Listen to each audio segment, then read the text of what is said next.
September 25th, 2025. 4:05 p.m. local time. Southern Caribbean Sea. Inside the Combat Information Center of the USS Gravely, a radar operator freezes. Fresh contact just popped onto the Spy 1D radar display.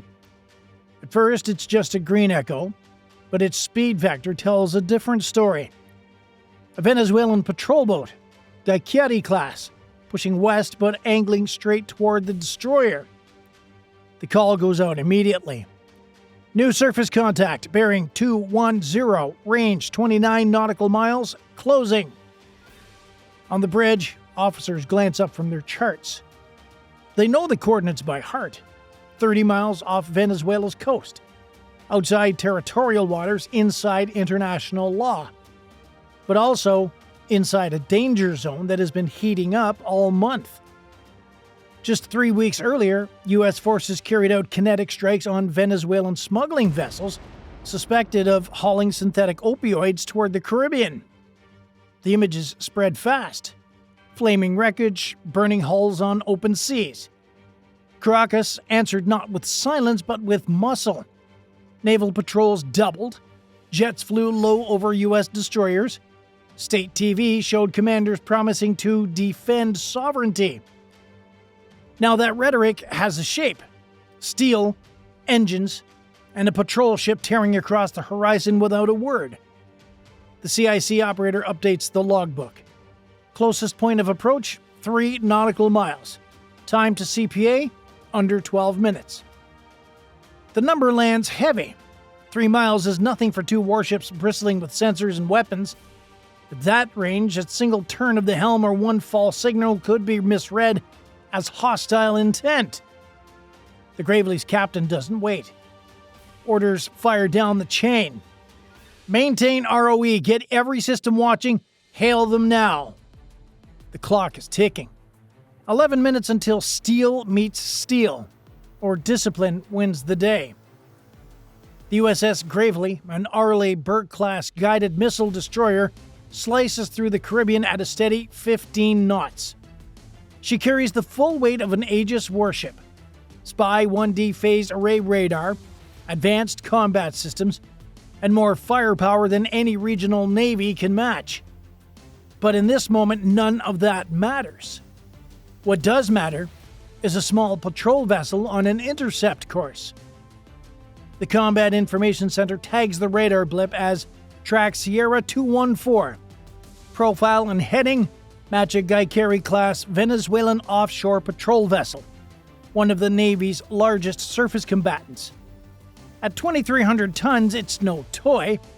The contact's automatic identification system, AIS, is silent. That's not unusual for military craft, but combined with its aggressive angle, it's not a good sign. The Gravely's operations officer checks the CPA calculations again. The track is closing fast. Current projection, 3.1 nautical miles, time to CPA, 10 minutes. On the bridge, the officer of the deck radios down. CIC confirm international water status? Yes, sir, 30 nautical miles from the baseline. We are well outside territorial waters. That matters. Under the United Nations Convention on the Law of the Sea, territorial seas extend 12 nautical miles from a state's coast. Beyond that lies the exclusive economic zone, where resource rights exist, but freedom of navigation is guaranteed. Gravely is not intruding, it's operating legally. But legality doesn't stop steel from colliding. The captain orders the first hail on Channel 16, the international bridge-to-bridge frequency, English first.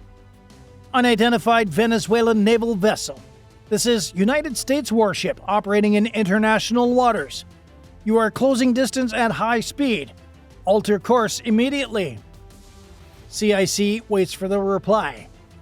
Second hail, this time in Spanish, still nothing. The silence is worse than hostility. At least hostility you can measure. Silence leaves everyone guessing. And in naval encounters, guessing gets dangerous. The Venezuelan contact isn't drifting, it's accelerating. CIC calls out again. Sierra 214 increasing speed 12 knots to 22, repeat 22 knots. Bearing unchanged, intent appears deliberate. That changes everything. Merchant ships don't jump 10 knots in under 2 minutes. This is a push. The captain steps onto the bridge wing, binoculars raised, scanning the horizon. Nothing visible yet, but radar paints the story very clearly. The contact is closing hard. CIC updates. Closest point of approach now 2.6 nautical miles. Time to CPA 7 minutes. The destroyer's crew runs through procedure. ROE isn't classified, it's common sense built into doctrine. Warn, show presence, prepare to respond. Each step is measured, deliberate, recorded. No improvisations. Electronic warfare operators bring the SLQ-32 online, logging every emission from the contact. If the Venezuelan ship so much as pings Gravely with a fire control radar, alarms will trigger instantly. For now, it's only low-power surface search sweep. Watching, but not threatening, yet. Deck lookouts report faint exhaust haze in the horizon. The patrol ship is pushing its diesels hard, funnel smoke rising against a backdrop of darkening clouds. On the mess decks, word spreads fast. Sailors pretend to keep eating, but their ears are tuned to the general announcing system. Everyone knows the pattern. Silence on the radio, a ship accelerating. This isn't innocent passage. It's pressure. And the context makes it worse. Just 2 weeks earlier, Venezuelan K-8W light attack jets buzzed over a U.S. destroyer in the same waters, dipping low enough that pilots could make out sailors on deck. No weapons carried, but very active system. Electro-optical pods recording, radars painting, a deliberate show of force. Now, it's happening at sea level. Below, on the Gravely stern, the MH-60R Seahawk's rotors begin turning. The message is clear. Venezuela wants to close distance. The U.S. is answering. Not with weapons fire, but with eyes in the sky. 7 minutes to CPA. The window is closing fast. A thump echoes across the destroyer's steel deck as the MH-60R Seahawk spins up. Its twin GE engines spool, rotor wash whipping salt spray across the stern. Sailors in cranials and float coats crouch low, signaling with green wands. The order is crisp. Presence, but not provocation. The Seahawk lifts clean off the deck, banking wide to starboard, staying clear of the Venezuelan patrol ship's direct line. Inside the cockpit, two pilots focus on maintaining a visible but non-threatening orbit, while the sensor operator powers up the MX-20 FLIR turret under the nose. In the Combat Information Center, the feed comes online. Infrared imaging blooms across the screens. Every frame is time-stamped, geotagged, and stored. Evidence. Not just for the captain's log, but for Washington and, if necessary, the United Nations. Then comes the next signal, the green laser pulse. Non-lethal, highly visible, it splashes across the Venezuelan bridge windows. It's not a weapon, but it is an unmistakable warning. We see you and we're watching. Back on the Venezuelan deck, sailors shift uneasily. Some stand near the Otto Malara gun, helmets on. One figure raises binoculars towards the hovering Seahawk, while another gestures with both arms. Whether a wave or defiance is unclear. CIC notes every movement. Personnel visible, no weapons trained, gun covers off. Behavior assessed as posturing. The Venezuelan ship responds in kind. Its surface search radar paints both the destroyer and the Seahawk, a low-power sweep that screams deliberate.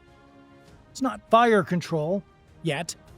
The line between watching and targeting is razor thin. From the Gravely's bridge, the captain keeps his voice steady. Maintain orbit. No overflight. Document everything.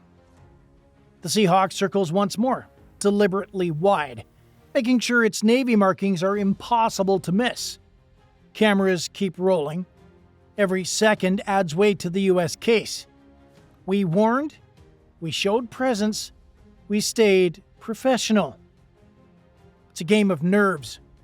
Venezuela pushes close. The U.S. answers with visibility. No shots, no collisions, just surveillance and unmistakable pressure. And the standoff has reached its peak. At 4:16 p.m., the Venezuelan patrol ship finally blinks. Its wake shortens, bow lifting less as the engine throttles back. Speed falls, 20 knots, then 18. A shallow turn to starboard follows, pulling its track just off the Gravely's bow.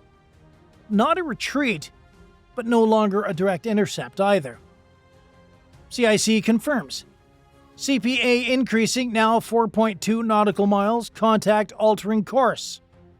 The radio crackles at last, in Spanish first, but says, U.S. warship, this is Venezuelan vessel on sovereign patrol duty. We are operating near Venezuelan waters. The captain wastes no time. His reply, firm and measured. Venezuelan vessel, this is the United States warship Gravely. We are conducting lawful operations in international waters. Your unsafe maneuvers have been recorded. For a moment, silence again. Then nothing more. No threats, no further claims, just the steady churn of the diesels and the widening gap between two hulls. Out over the ocean, the Seahawk maintains its orbit just a little bit longer, documenting the course change, zooming in on the Venezuelan deck crews now stepping away from the forward gun. Hands visible, posture relaxed. The message has landed. By 4:20 p.m., the CIC reports CPA extended to 5 nautical miles and growing. The Venezuelan contact steadies on a parallel course, still shadowing from a distance, but no longer forcing confrontation. The destroyer's captain orders the Seahawk home. Rotor blades whine as the helo arcs back towards the Gravely stern. Recovery crews moving into position. No weapons fired. No collisions. Just another tense chess move at sea, where presence and discipline did all the talking. Incidents like this don't happen in a vacuum. The Venezuelan patrol boat's bold approach was not random, and the USS Gravely's calm response was no accident. Both moves fit into a bigger game playing out in the Caribbean. Just 3 weeks earlier, back on September 2nd, U.S. Southern Command confirmed multiple kinetic strikes against Venezuelan-linked smuggling boats. These vessels, suspected of carrying synthetic opioids and cocaine, ignored repeated warnings before being destroyed at sea. It was a rare public acknowledgement of lethal interdiction, and it sent shockwaves through Caracas. State media condemned the action as aggression in international waters, while Washington framed it as law enforcement against organized crime.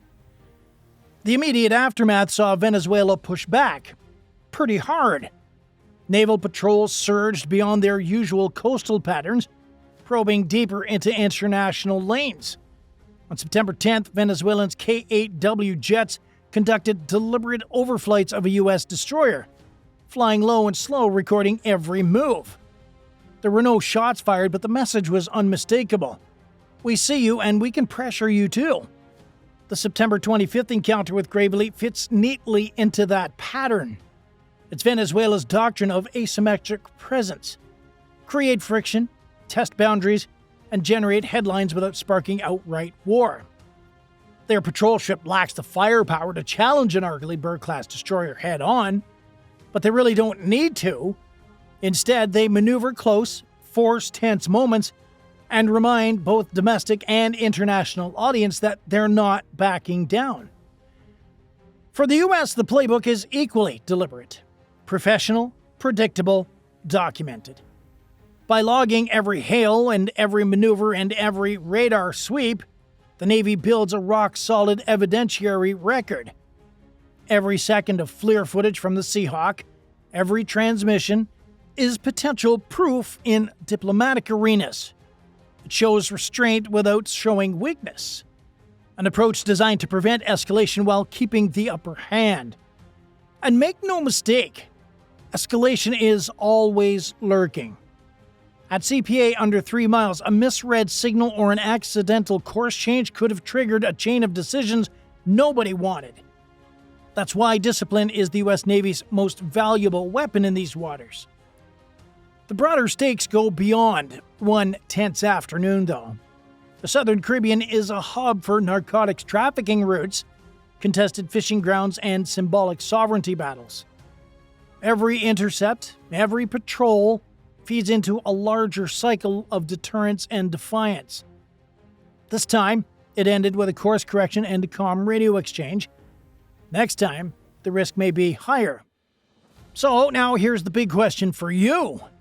Should the U.S. respond more aggressively to Venezuelan patrols when they cut it this close?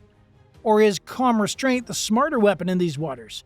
Drop your thoughts down in the comments. I read every single one. And hey, if you found this breakdown valuable, as always, don't forget to hit that like button, subscribe for more real-world naval encounters, and hit that bell so you don't miss the next one.